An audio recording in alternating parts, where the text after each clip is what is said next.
Good morning, Niskayuna. Please stand for the pledge. I pledge allegiance to the flag of the United States of America and to the republic for which it stands, one nation, under God, indivisible, with liberty and justice for all. Here are a few announcements from the main office. Please see Miss O'Connor, Caroline Mecker, Julia Nayer, Catherine Munka Hatfield, and Sarah Nazik.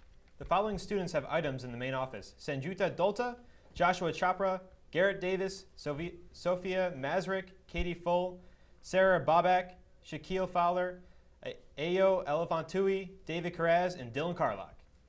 Switching up today, our class did an interview with Mr. Dan Gibson regarding energy independence and a solar house he's building. Roll the clip, Ryan. Today we are here with Mr. Dan Gibson, reporter and chief coordinator of Our Energy Independence Community and chief energy auditor and solar designer for HomeEnergyAdvisors.com. And he's spent 7 years performing home energy audits for NYSERDA. Hi, Dan. How are you? Good morning. We're going to jump right into these interviews. Tell me about yourself and what got you interested into energy. Well, I grew up on a farm, and it was actually my dad got me interested in energy. He used to marvel about how much you could do with a nickel's worth of electricity. Of course, he also got me aware of how not to waste it. He's always saying, turn off the lights, like I'm telling my kids today. What background did you have before becoming an energy auditor? I built my first house about 25 years ago. It's very energy efficient. As a matter of fact, it exceeds Energy Star standards today.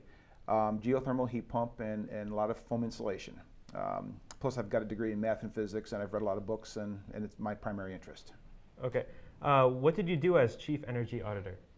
Well, as chief energy auditor, it allowed me to design the audit program the way I wanted to, what I was going to include. Because I don't sell anything, I was able to spend more time. For example, I do solar access surveys. But primarily with Home Energy Advisors, you get me to do the home energy audit. That's what the chief means. Okay, what is an energy auditor? An energy auditor is someone who goes to a person's house and tries to understand what the person is, or their family is looking for, their objectives are, their time frame, analyzes the house, does a lot of diagnostics, and then comes back with recommendations on how you can save energy and money. Okay. Tell me about your website and its goal. About 2 years ago, I decided that I wanted to leverage myself more, and I felt that by having a blog community, we'd be able to do that, to primarily looking to motivate and educate people on how to save energy, primarily use less fossil fuels. Okay, your website says you're currently finishing a 100% solar home. How's that coming along? According to me, the home energy auditor, it's just about done. The shell is done. We heated the house last year with a single electric radiator, 1,500 watt radiator. We used about 16 million BTUs, which is about a quarter of what a typical house does. Next year, we actually use solar thermal from the sun.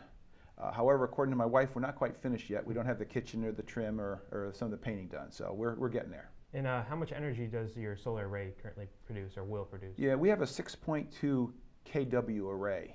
It produced last year about 8,000 kilowatt hours. The average family uses about 12,000 kilowatt hours of electricity, and then they typically use gas or oil for additional heat. All of our energy is from the electric, and we'll use about 4,000, so we'll have about 3,000 extra for the future electric car. Oh, wow. Here we have a flyer advertising for student reporters. What made you take this to Niskayuna?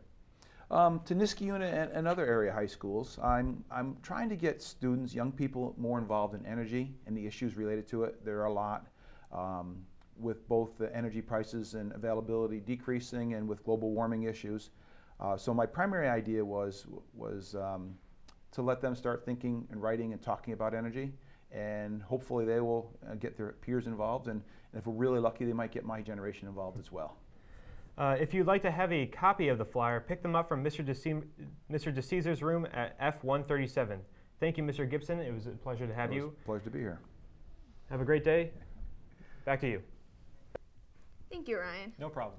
In district news, Niskayuna officials worked tirelessly Wednesday to incorporate lessons they learned from the first budget vote into the next spending plan.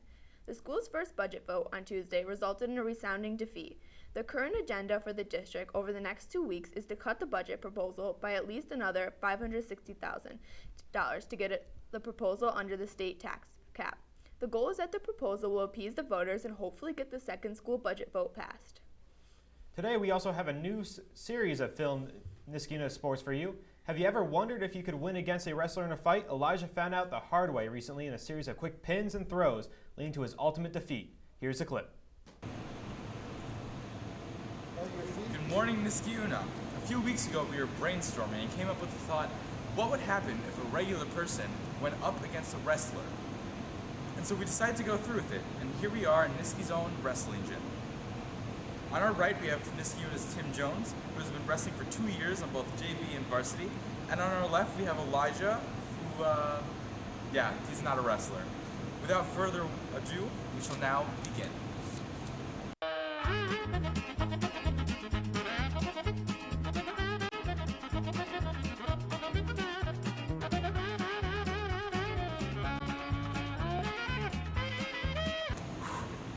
Ready? You don't need me. Can I say go? Okay, ready, set, go!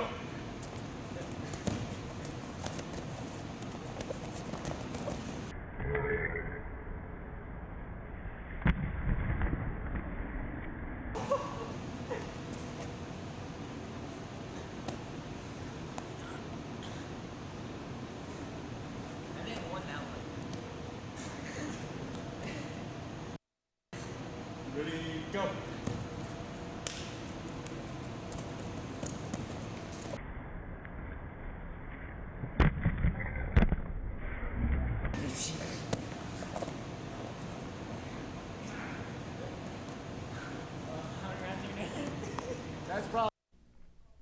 Elijah may seem like a bad wrestler, but he's actually 40 pounds lighter than Tim. And he's also a bad wrestler. In other sports news, our boys' varsity lacrosse team beat Troy earlier this week 29-2. That is a school record. Good luck to the Warriors as they head to sectional play. The girls' senior 8 rowers placed second in the states earlier this month and are headed to nationals in New Jersey with the boys and girls crew teams today. Good luck tomorrow, rowers. In video news, Mr. Heineke's studio and video classes will hold his 12th annual Shortcuts at Proctor's on Tuesday. It showcases the great work Niski video students have made this year. Come out to Proctor's at 7 p.m. on Tuesday and enjoy the videos. Thank you for joining us. Have a great day, Niskuna. Ryan winks and kisses at the camera. And stand by for some classic bloopers.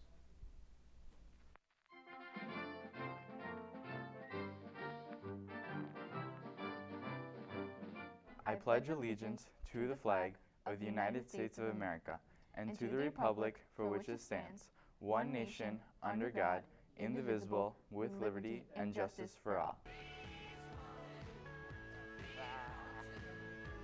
I'm here with senior Ryan Percy. Hello. Ryan. Sorry.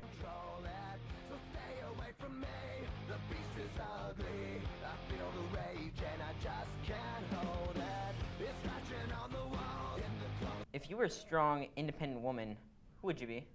Definitely Neil Armstrong. Wrote and directed the best Bond movie yet. I love this movie and I will give it a very good 4.8 out of 5 stubs. I gave it a 4.7.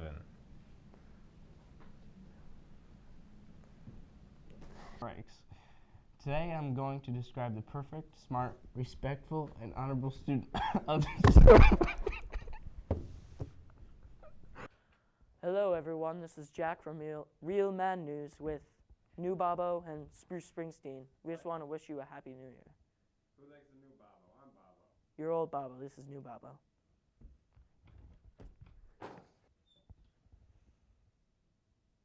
And Thursday is going to be 77, so it's perfect time to get out there and eat a hot pastrami sandwich while looking at staring at the sun for a long period of time. And If you were in a dark room and you had to get socks, but you only had black and gray socks, how many would you have to grab before you get a pair?